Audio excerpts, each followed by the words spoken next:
Let's talk about warrior spirits and how do you know you are a warrior spirit? Well, a lot of warrior spirits face a lot of adversity.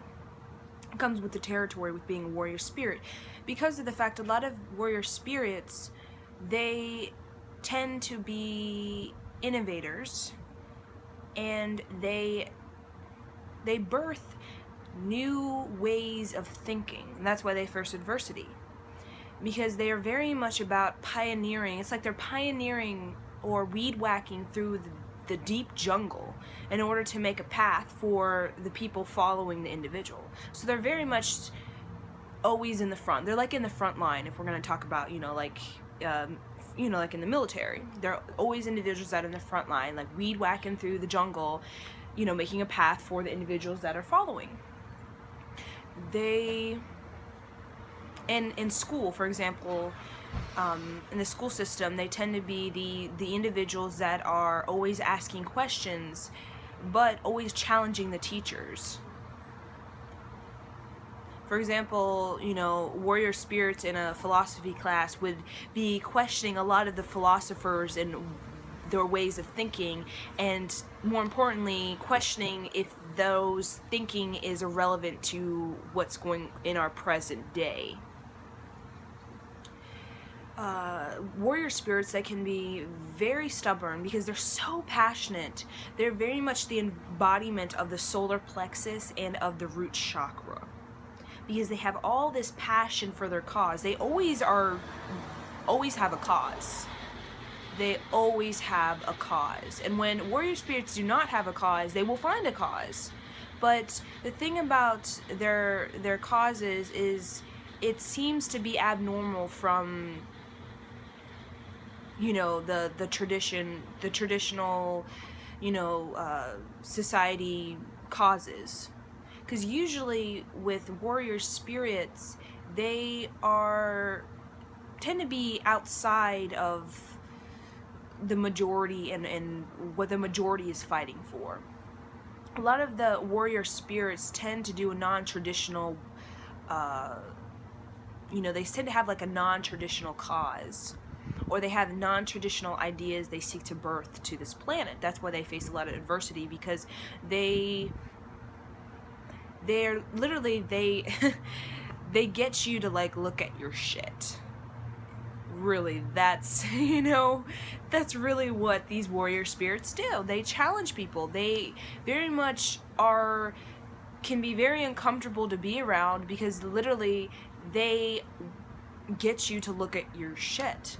And more importantly, society, they can be like Socrates. They are literally like in your face, asking you a bunch of questions to get you to think about your life. And it's like annoying. It's irritating. It's like, get out of my face. Get out of my bubble. I'm perfectly fine in my fortress, my four walls. I'm perfectly fine in this state of being I am right now. But like Socrates, warrior spirits are very much like, no, this society, culture, the way you are, it needs to change. Life is about change. Life is about bettering ourselves. So that's very much what warrior spirits are. And I tend to notice with warrior spirits, that's why they're very much connected with the solar plexus and the root chakra. They can have very much an aura that could be extremely red, or could have a lot of orange, because it's very much creativity and innovative thinking. And warrior spirits, they can have tremendous personal power. They seem very powerful. Even the way they speak, their mannerisms, their behavior, you can tell when a warrior spirit walks into a room that they take charge. For example, for myself, I do volunteer work with, children. I teach. And a lot of times, there's a main teacher and there's assistant teacher, and I always, take the assistant teacher because of the fact, I'm young, and usually the teachers are much, older. But when I walk into that room, I automatically become the teacher. It doesn't matter, if I've signed up to be the assistant teacher and there's a, there's a main teacher and I'm supposed to follow that teacher, when I walk into that room, I literally take charge of the room, and it's like I'm the teacher. And the kids, the children, they look at me as though they look at me, they're literally following my lead. So even though I'm quote unquote the assistant teacher, supposedly assistant teacher, when I walk into that room, the children's eyes go from the teacher to me. So that's what the effects warrior spirits can have. And warrior spirits would very much, they don't really care so much about what people think of them, what the majority thinks of them, what, friends think of them, because they tend to see things in a bigger perspective. Warrior spirits tend to understand why they're here. They have a very great sense of purpose. They're very much, no, I'm here to do a mission. Usually their mission involves doing something that is not the traditional, they're going to do a cause that really makes people uncomfortable.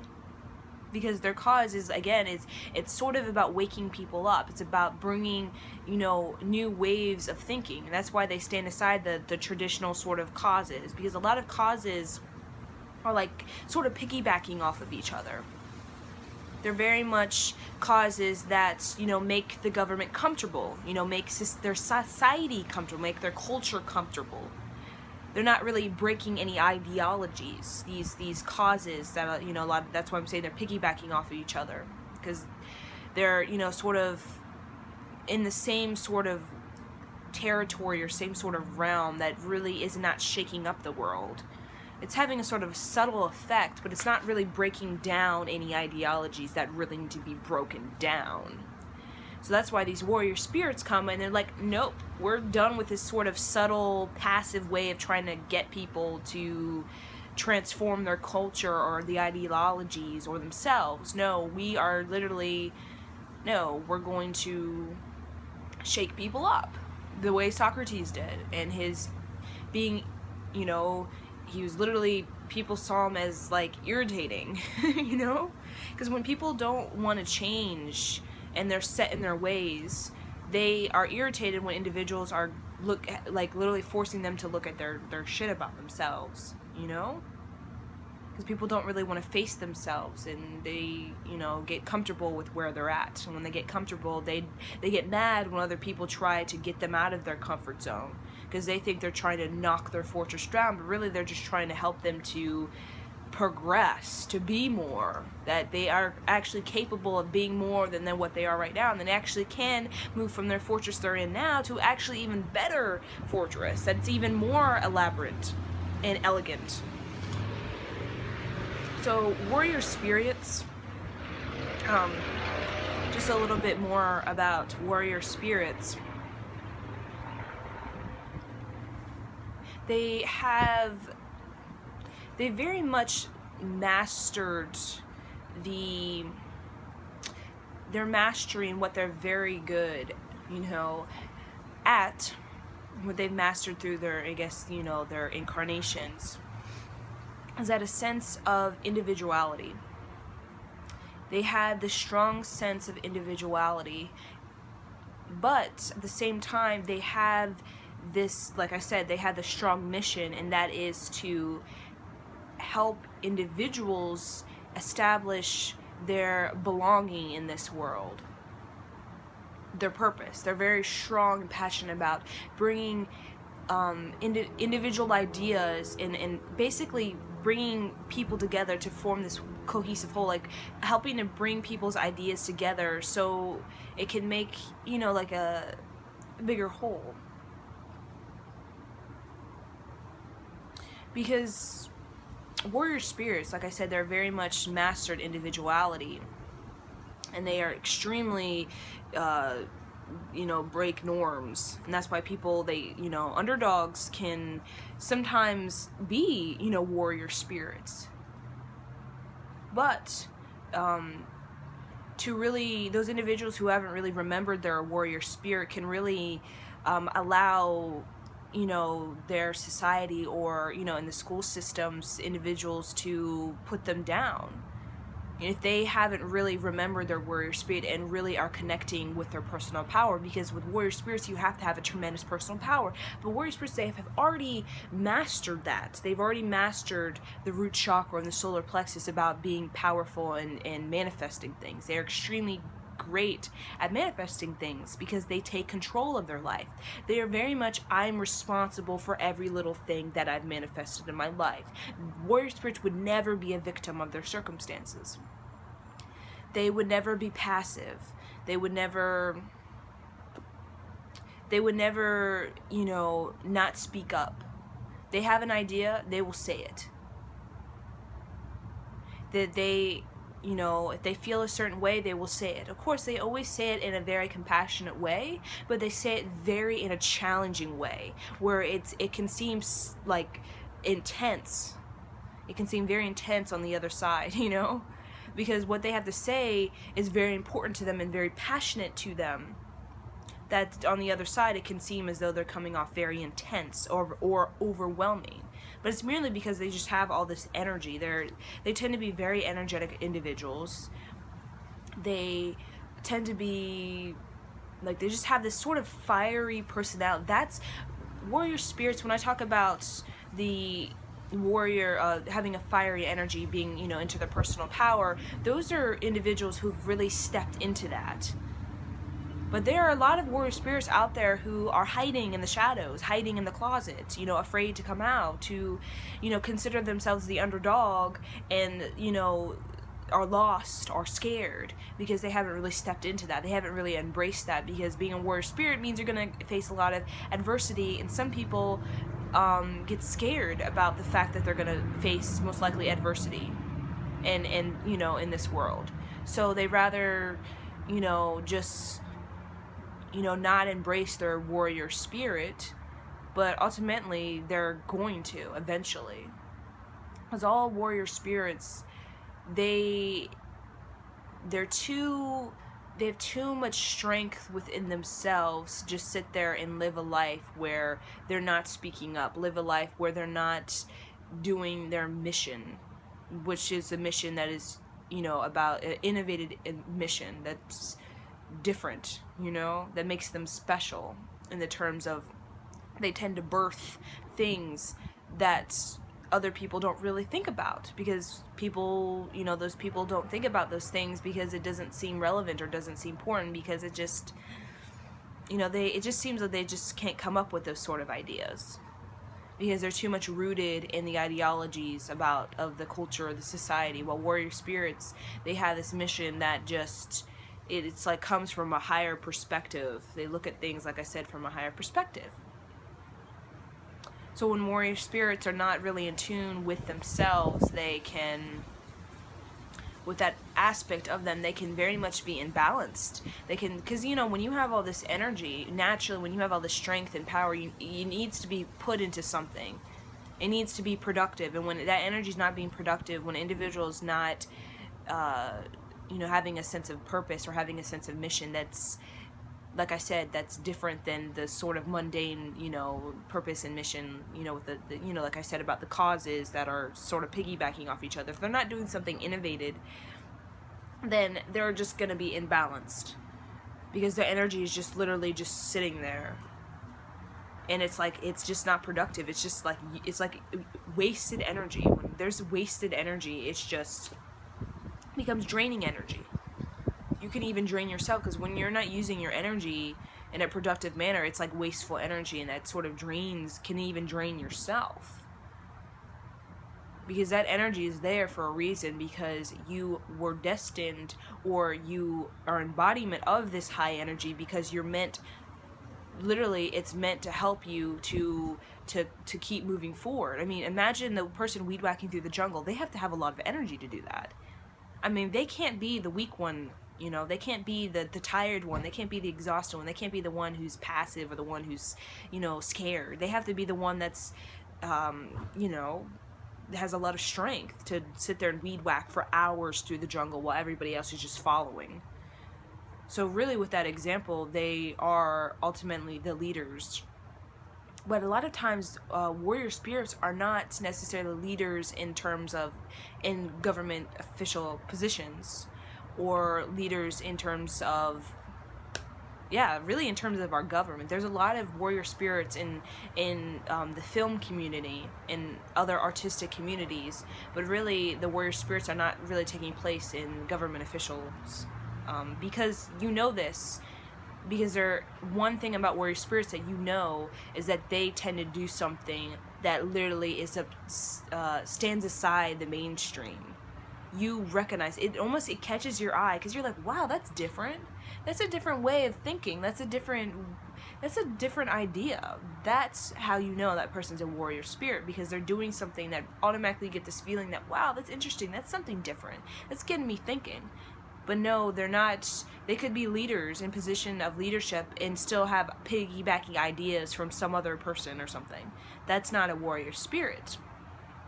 Because warrior spirit they're very just like, they tend to have this energy of, I'm just fed up with the way things are and I want to change things.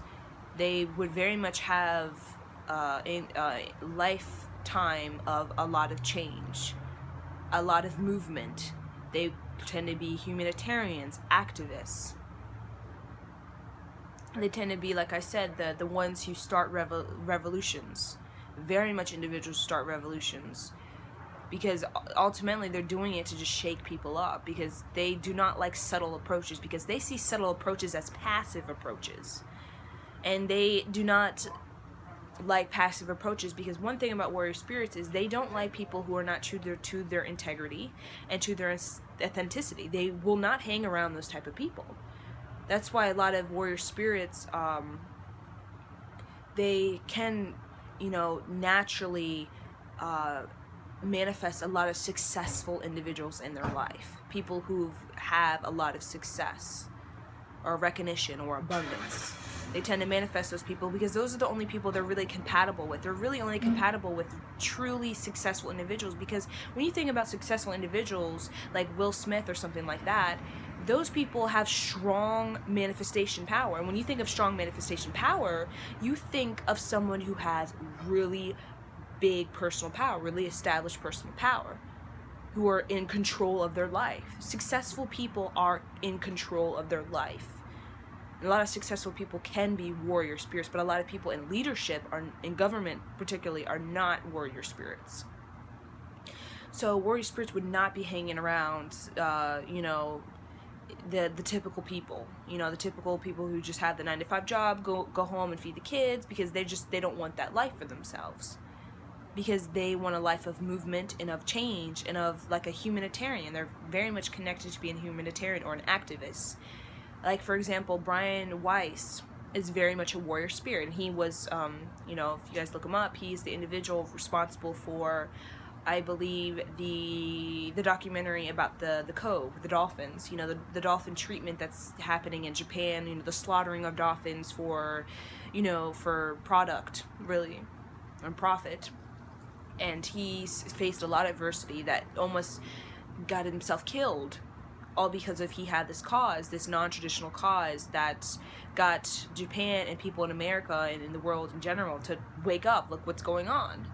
So that's an example of a warrior spirit. Another sort of warrior spirit would be an individual such as Abraham Lincoln, because you look at him, and I'm sure back then people thought, wow, what he's doing, that's pretty different, that's pretty brave, When you think of warrior spirits, you think of individuals that are brave, people who literally, they don't care if they're gonna die.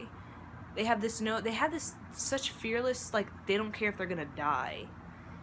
It's just, they're so passionate about bringing something that they know that if they're gonna, die, that it's okay.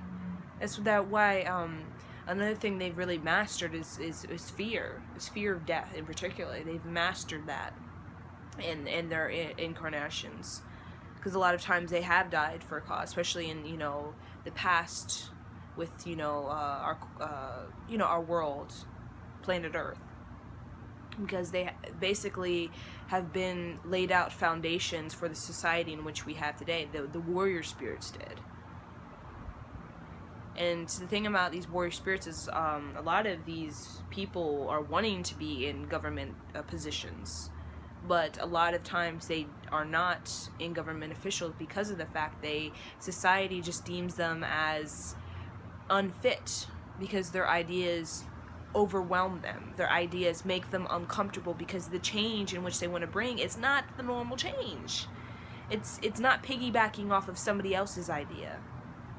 And people don't like that. So that's why a lot of those people don't become government officials, because they're deemed reckless.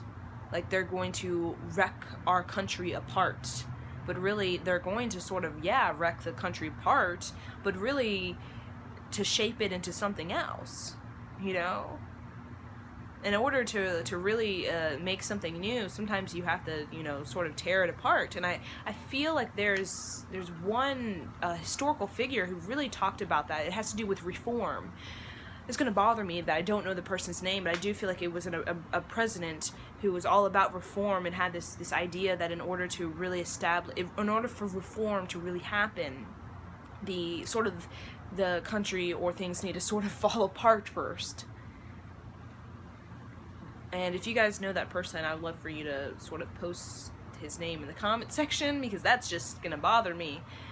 But yeah, it's sort of what warrior spirits do. They tear things apart in order to bring reform. So basically, that's all I have to say about warrior spirits right now. But there's, a lot to be said about warrior spirits and why they're here. And mainly they're here to, like myself, I know I'm a warrior spirit. And I face a lot of sort of challenges, adversity, because what I do is different. Is different. Making these videos is different. And posting them in my Facebook is different, My family, thinks that I'm different, obviously, But I still do it. Because it's like warrior spirits that don't give a crap, It's like they just don't care what really other people thinks about them. And very much like Socrates, just didn't care what people really thought about him, because he knew that he was a part of a new age.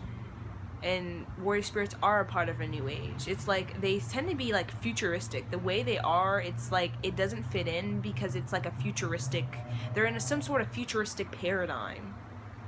And that's why they don't really fit in, because people are not there yet. They're not there yet, and they don't want to be there yet. Because it's like people get scared thinking about the new age and what we can become, And I don't know why people fear that, but I'm going to end this video right now. And I hope you guys enjoyed this video about warrior spirits.